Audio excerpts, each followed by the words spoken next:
Hola, queridos amigos de Chiapas. Hola, Marisa, querida Marisa Trejo Sirvent. Les hablo desde Luxemburgo esta vez, sino de París, para presentar un libro que acaba de salir al mismo tiempo en Chile y en España. El título es El juego de la memoria y del olvido y es del sello RIL Editores, dirigido, como tal vez saben, entre otros por el poeta argentino que vive en Chile, Daniel Calabrese. El nombre de la editorial es Aérea y fue traducido por Susana Sella, que es argentina, que ya tradujo otro libro mío, Los cuatro temblores del jardín, publicado en Argentina el año pasado con Espacio Hudson, y que lo lleva, como también tal vez saben, el poeta argentino Cristian Aliaga. Eh, entonces sí, aquí estoy con este nuevo libro, El juego de la memoria y del olvido, y como el título lo indica, es un trabajo sobre la dialéctica entre memoria y olvido. Y bueno, yo parto de un punto de vista bastante especial, que es el que dice que el olvido es la memoria la más perfecta. Y bueno, esto es una paradoja, y lo explico en el libro porque al final del libro que hay una especie de, digamos, como de instrucciones de uso del olvido, ¿no? Cómo ahí se encuentran instrucciones de uso cuando se compra, no sé, una computadora o cualquier otro producto, o incluso una medicina. Hay como las indicaciones o las contraindicaciones. Aquí serían entonces las instrucciones de uso. ¿Cómo uso yo la palabra olvido? Y lo digo para el lector. Y esto se encuentra al final del libro, la quinta parte. Es un libro en 5 capítulos. Y el último capítulo lo he intitulado Olvido, instrucciones de uso. Bueno, esto parte de Borges. Borges dice en un cierto momento, que el olvido y la memoria son igualmente inventivos. Bueno, si es así, que el olvido y la memoria son igualmente inventivos, la memoria es, y también el olvido, una ficción, entre otras, que sin cesar hay que reinventar.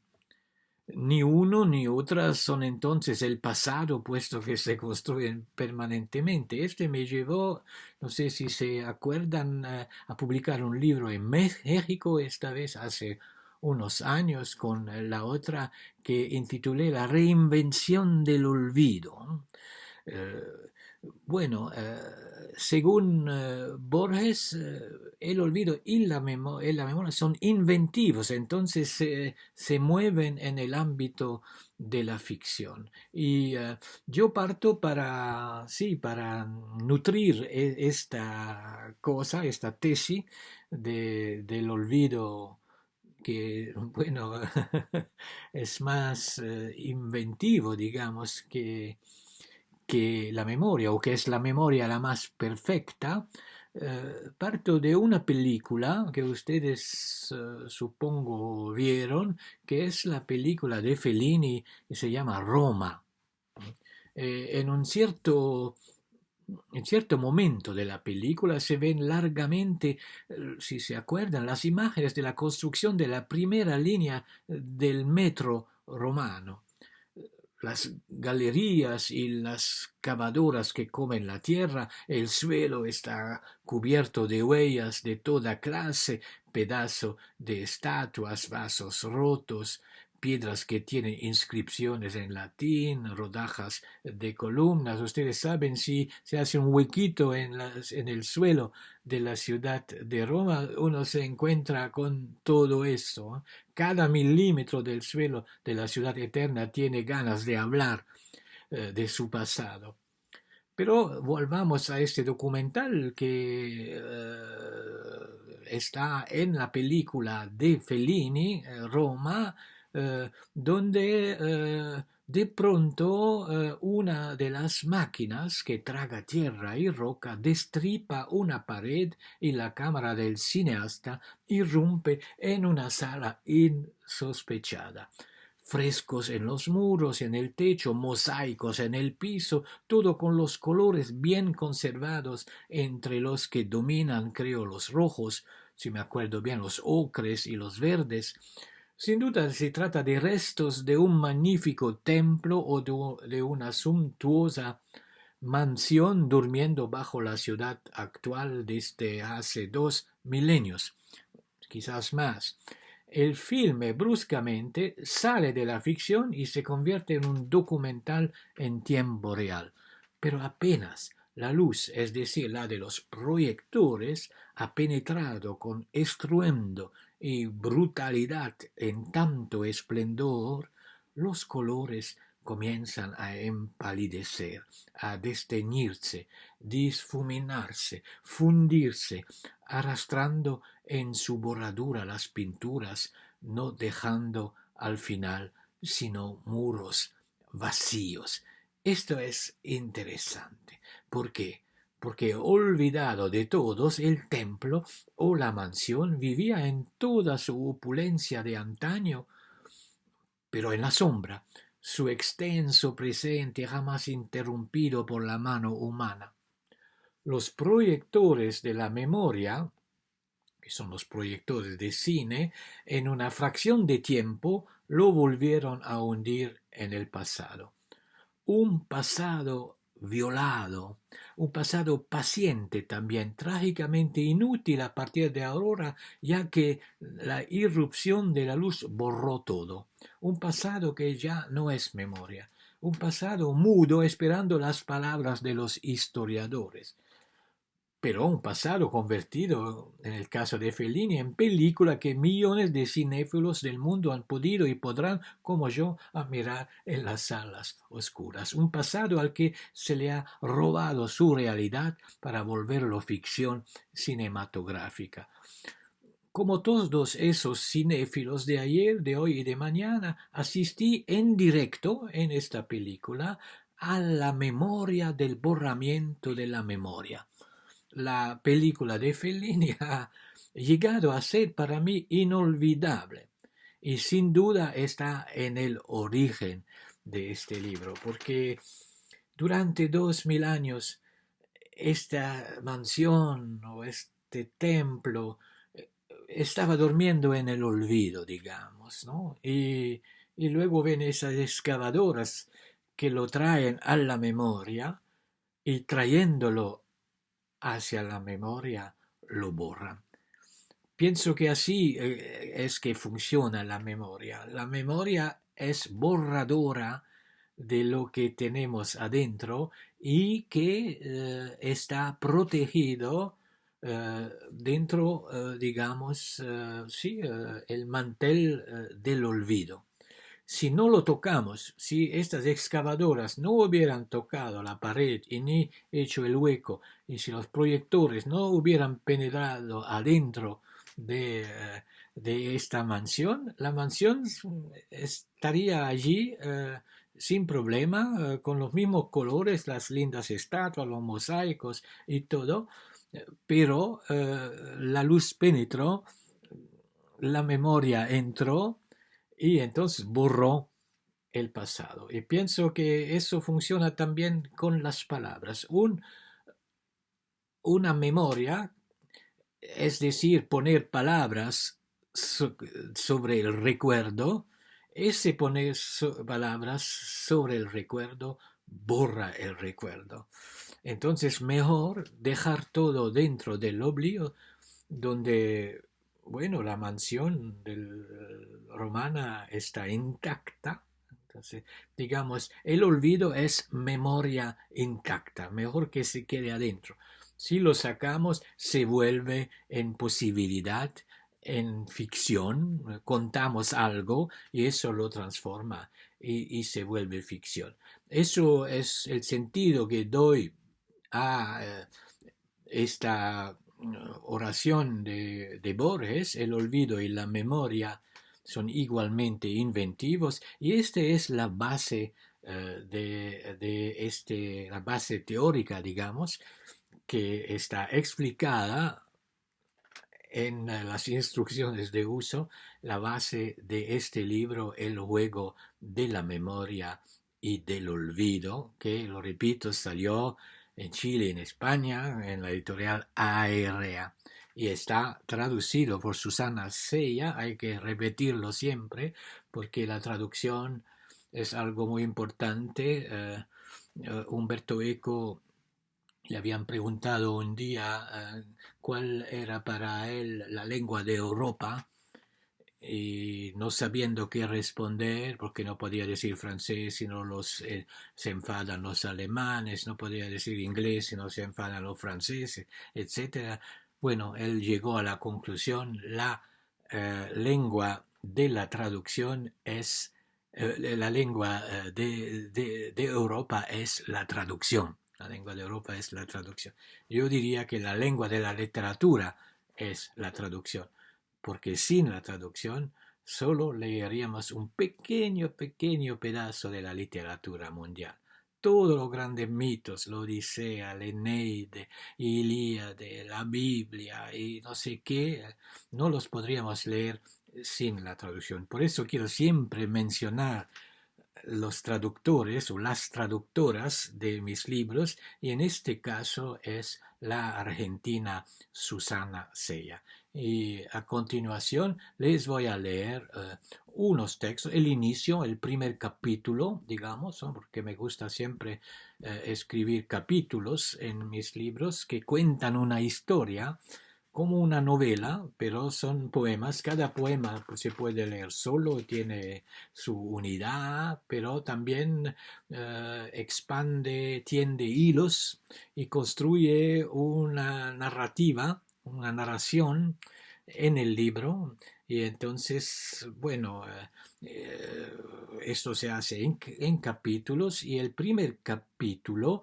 lo he intitulado, esto va a aparecer de nuevo algo raro: El mecánico del recuerdo. Y de ahí voy a leer unos poemas. Uno lo voy a leer en francés para que tengan la música de la lengua, y los demás en español, sabiendo, ¿no? No tienen que olvidarlo. Es el caso, en el olvido, que que escribió los textos, los poemas en español, no soy yo, es la traductora. Bueno, ese capítulo, El mecánico del recuerdo, sale de Charles Baudelaire, de una cita de Charles Baudelaire, que aquí la pongo directamente en español, que es: el olvido poderoso habita en tu boca y el leteo brota de tus besos. Como ustedes saben, el leteo es el río del olvido. En la antigüedad griega, los muertos que estaban del otro lado, si querían volver a la vida, tenían que tomar agua de ese río, y esto borraba en su cabeza los recuerdos. Así llegaban vacíos de recuerdos adentro de la nueva vida. Y eso es otro hilo en las instrucciones de uso. No solo está la película de Fellini, pero también a partir de ese leteo, el río leteo de la antigüedad. Ce grotesque mécanicien du souvenir est un ancien ensevelisseur d'alphabet, qui dit qu'il serait moins habile ou plus bavard ou moins debout que l'échelle dont il descend, fumée de l'origine qui vient avec lui en tremblant, qui dit que l'échelle ne ressemble pas de loin à la fumée de l'origine descendant dans la cave, comme s'il allait y puiser un vin qu'on ne retire que du fût de l'oubli, qui dit qu'après avoir dissimulé sa pelle et sa pioche derrière ce fût-là, il ne demande pas aux autres ensevelisseurs d'y cacher une à une les lettres que lui a confiées le gardien qui dedans le trahit, et qui dit qu'il n'est pas l'étrange colporteur de la fumée tremblante de l'origine, et la cave la grotte du début, et l'échelle ce qui reste de la première lettre. Lui, le prédateur d'hiéroglyphes, agrippé à la peau plutôt qu'aux pattes du gardien qui dedans le trahit. Le manteau qu'il porte n'est-il pas le drapeau de ce qui reste du gardien du dedans qui le trahit? Este grotesco mecánico del recuerdo es un viejo enterrador de alfabeto. ¿Quién dice que sería menos hábil o más indiscreto o menos erguido que la escalera de la que desciende? Humo del origen que viene con él temblando. ¿Quién dice que la escalera no se parece de lejos al humo del origen, bajando al sótano como si de ahí se sacara un vino que sólo puede ser extraído del barril del olvido? ¿Quién dice que después de haber disimulado su pala y su pico detrás de aquel barril, no pide a otros sepultureros que escondan ahí una a una las letras que le ha confiado el guardián que desde adentro lo traiciona? ¿Y quién dice que no es el extraño vendedor del humo tembloroso del origen, y el sótano la gruta del inicio, y la escalera lo que queda de la primera letra? Él, el depredador de hieroglíficos, agarrado a la piel más que a las patas del guardián que desde adentro lo traiciona. El abrigo que lleva no es acaso la bandera de lo que queda del guardián de adentro que traiciona. Un segundo texto. De fuego no se habló nunca más, ni de cenizas reposando aquí y allá bajo el amor silencioso del mecánico que cava y jamás deja de cavar. ¿Acaso no sería necesario suavizar los túneles de ahora en adelante por tantas letras volteadas? ¿O plantar sobre lo que queda árboles a ojos vistas, a fin de que se consuma en sus hojas, o se grabe en sus troncos, o se vaya de sus raíces ese humo que como camino u origen viene a evaporarse a mi puerta o a la tuya? No hablo de ese horizonte que es olvido varias veces vuelto a pintar, o casado, o que nunca duerme. Hablo de estas manos, ni mías ni tuyas, empuñando las herramientas, enterrándolas en el sótano del jamás. Y un tercer texto que está dedicado a Juan Gelman. Después el mecánico tendería su vara larga al olvidador, o la corona de un almendro o de un olivo, y la tierra que es carbón, o fuego extinto, o palabra doblada en dos o cuatro, se inclinaría menos de lo habitual, o se deslizaría un poco menos o un poco más. ¿O no es acaso lo que hace cuando desde adentro llega a la superficie el centinela en desuso, porque el olvido hoy o la vergüenza están demasiado secos ya, o demasiado poco interrogados? Y puesto que me queda un poquito de tiempo, voy a añadir un último poema Incluso el día ya no tiene preguntas que cargar en el vagón de la noche que pasa y no se detiene, sino cuando el olvidador haya dicho su primera palabra. Letras tímidas cargadas del lado bueno o del malo, de todo lo que crece, o de la noche amaestrada convertida en locomotora de día, o rieles de luz, o vagón del norte o del sur, según. Enfrente el olvido se dobla, pero nunca cede. Se diría que baila el olivo, se diría que sus hojas olvidan, se diría que el norte es un vagón medio vacío o la letra de una noche que no cede nunca. Se diría que la noche es el último riel del día. Se diría que el olivo es un manzano. Muchas gracias y un saludo a todos.